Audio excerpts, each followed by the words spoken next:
Friends, నేను మా నాన్నమ్మ తయారు చేసిన ఆవకాయ పచ్చడి ప్రాసెస్ మీకు చెప్పబోతున్నాను.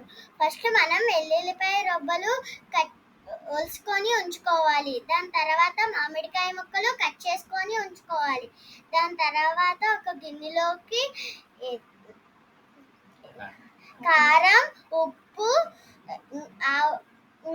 మెంతిపిండి, ఆవు పిండి, ఇంకా మనము ఒలుసుకున్న ఎల్లుల్లిపాయ రొబ్బలు కలుపుకోవాలి. దాని తర్వాత ఒక గిన్నెలో పప్పు నూనె వేసుకొని మనం కట్ చేసుకున్న మామిడికాయ ముక్కల్ని ఆ గిన్నెలో వేసుకొని కలుపుకోవాలి. మళ్ళీ దాని తర్వాత ముక్కల్ని తీసుకొని మనం తయారు చేసుకున్న మసాలాలో వేయాలి.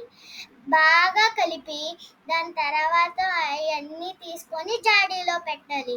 జాడీలో పెట్టిన తర్వాత మళ్ళీ కొంచెం పప్పు నూనె వేసుకొని బాగా కలపాలి.